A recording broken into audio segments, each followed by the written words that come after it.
Cake कटेगा, सब में बटेगा। कहाँ पे? इजराइल।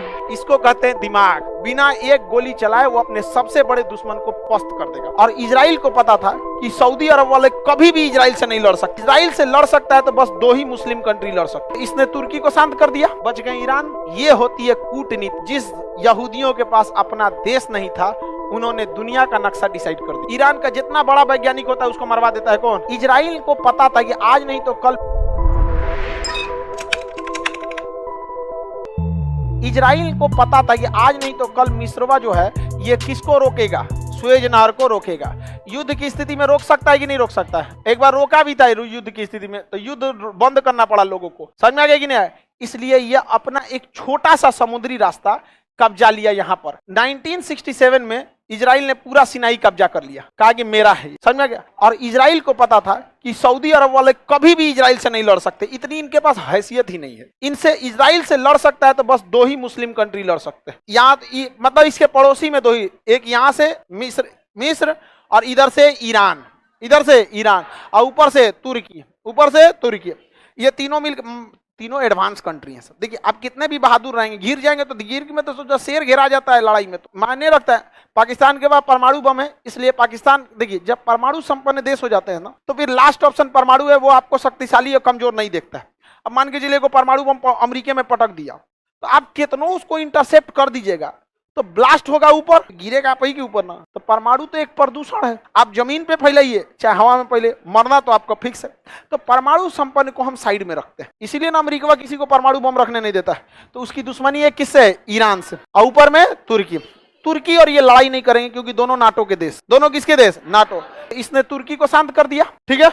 अब बच गया इजराइल। कौन? इसने 1967 में पूरा सिनाई कब्जा कर लिया और एक ही शर्त पे छोड़ा कि छोड़ेंगे, लेकिन हमेशा याद रखो कि तुम इजराइल को मान्यता दोगे, इजराइल के खिलाफ युद्ध नहीं लड़ोगे। तो देखा कि भैया हमारा खोई हुई जमीन वापस आ रहा है, क्या जरूरत है हमारा दूसरा की लड़ाई में पड़ ले बिना, है कि नहीं? लोग फिलिस्तीन चिल्लाते, अरे भैया तुम्हारी लड़ाई तुम लड़ो ना, नहीं समझे? फिलिस्तीन वाला सोचता है कि जब इजराइल उनको मारे तो भारत अपन काम धाम छोड़ के हमारा बचाने चले। तुम आओगे हमारे कश्मीर मुद्दा में? बात करते हैं लोग, हम आएंगे बचाने के लिए। बोले कि कश्मीर भारत का है, पाकिस्तान का नहीं है, नहीं बोलता है। बावजूद भारत की इंसानियत इतनी है कि गलत को गलत और सही को सही कहता है। जबकि कारगिल की लड़ाई हम लोग इजराइल की मदद से जीते थे। आज भी हमारे अंदर इंसानियत जिंदा है। ये कहते हैं कि कश्मीर की मुद्दा सॉल्व करना चाहिए भारत पाकिस्तान को बैठ के। बोले एक बार कि भारत का है कश्मीर, नहीं बोलता है। लेकिन बावजूद इसके इजराइल का, हमें अटल बिहारी वाजपेयी खुद कहे थे कि इजराइल को फिलिस्तीनियों की जमीन लौटा देनी चाहिए। एक प्रधानमंत्री की बात एक संविधान बराबर हो जाती है, लेकिन फिर भी ना। अब इजराइल देखिए, दिमाग देखिए, समझिए ध्यान से, कितना तेज दिमाग होता है इन सब। इसने वापस किया क्या चीज? सिनाई। वापस किया सिनाई पर। अब इसमें फ्रंट फुट पे कौन था? इजराइल, क्योंकि जीता था।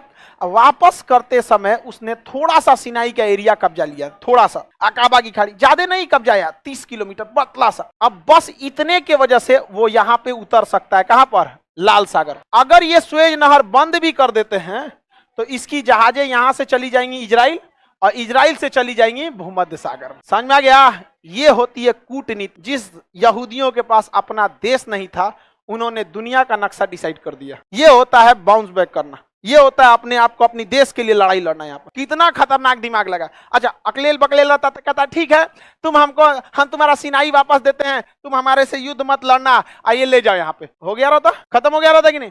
थोड़ा सा एरिया लिया, थोड़ा सा, पूरी दुनिया हिला दिया। अब अगर दुनिया ने अगर कहीं गलती से, कौन करेगा? सुएज नहर को बंद करेगा या सुएज नहर को बहुत महंगा करेगा, तो इजराइल कहेगा कोई दिक्कत, तुम अपनी वाली पानी वाली जहाज यहाँ लाद दो, आएगा दूसरा जहाज यहाँ हम भेज देंगे, यहाँ हम उतारेंगे, ट्रक से लाद के यहाँ पहुंचा देंगे। समझ में आ गया कि नहीं आएगा? इसकी पूरी अर्थव्यवस्था डिपेंड करती है इसी नहर पर। और इस सुएज नहर का इकोनॉमी बर्बाद करने के लिए अभी भी चाबी किसके पास? इजराइल।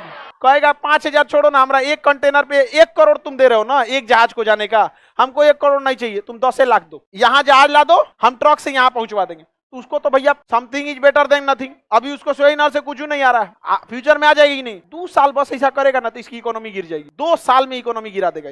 इसलिए कभी भी इजराइल के मैटर पे मिस चू चाय नहीं करते, और ये नाटो के वजह से कुछ नहीं करते। बच गए ईरान, बच गए कौन? ईरान। ईरान का जितना बड़ा वैज्ञानिक होता है उसको मरवा देता है कौन? इजराइल। जहर खिलवा देगा, गाड़ी पलटवा देगा, गोली मरवा देगा, सुसाइड करवा देगा, पत्नी से जहर दिलवा देगा। समझ में? अब वैज्ञानिक है, उनको क्या पता कोई सुंदर लड़की है, कैसे है, ये है वो है, दोस्ती की फंस गए, उनका पता नहीं कि जासूस है। समझ में आ गया कि नहीं आएगा? लेकिन तुम लोग मत खुश हो कि तुम्हारे पास कौन जासूस है। बेरोजगार के पास इजराइल जासूस भेजेगा यहाँ पे। अब बच गया, देखिए इजराइल के लिए कौन बच गया? पाकिस्तान। ईरान को तो निपटाइए दिया, मिस्र लड़ेंगे नहीं तो मर जाएंगे। नाटो, तुर्की आएगा नहीं नाटो का, बच गया कौन? पाकिस्तान। पाकिस्तान से वो कभी डायरेक्ट नहीं लड़ेगा क्योंकि पाकिस्तान के पास परमाणु संपन्न है और एक परमाणु बहुत है किसके लिए? इजराइल। इसलिए वो भारत को आगे बढ़ाएगा। भारत को देता है बराक मिसाइल, भारत को देता है गाइडेड मिसाइल, भारत को देता है ड्रोन टेक्नोलॉजी, भारत को दे रहा है आयरन डोम। वो भारत को इतना पावरफुल कर देगा कि भारत मार देगा किसको? पाकिस्तान। और केक कटेगा इजराइल में, केक कटेगा सब में बटेगा। कहां पे? इजराइल। इसको कहते हैं दिमाग। समझ में आ गया कि नहीं आ गया? कलम की ताकत इतनी दूर तक होती है, बिना एक गोली चलाए वो अपने सबसे बड़े दुश्मन को पस्त कर देगा। और हम लोग छोड़ने वाले नहीं हैं। हम लोग पाकिस्तान छोड़ेंगे? हम लोग क्या लिए छोड़ने वाले हैं भाई? सबका बदला लिया जाएगा। कारगिल का बदला, सियाचिन का बदला, 71 का बदला, 65 का बदला, ताज होटल का बदला, संसद का बदला, कश्मीर में जो मारा गया पुलवामा, सबका बदला लिया जाएगा हम लोग। समझ में आ गया कि नहीं आ गया? और हम इजराइल के साथ हाथ फैलाने मांगने वाले नहीं है कि इजराइल दे दो, इजराइल खुद पहुंचाएगा। मारो। समझ में आ गया कि नहीं आ गया? पूरी दुनिया में अगर इजराइल अपनी व्यवस्था बना के रखा है ना, तो भारत भी इस तरह से अपनी विदेश नीति को सजा के रखा है कि हमारी जरूरत हमारे दुश्मन चीन को भी है, हमारी जरूरत हमारे दुश्मन पाकिस्तान को भी है, रूस को भी है, अमेरिका को भी, ब्रिटेन को भी है, फ्रांस को भी है। और भारत को किसी से मतलब नहीं रहता है। ज्यादा जरूरत ऐठोगे तो हम इधर से ले लेंगे, तुम भी ऐठोगे तो खुद का बना लेंगे। तेजस आज दुनिया खरीदने के लिए मांग रही है। समझ में आ गया कि नहीं आ गया?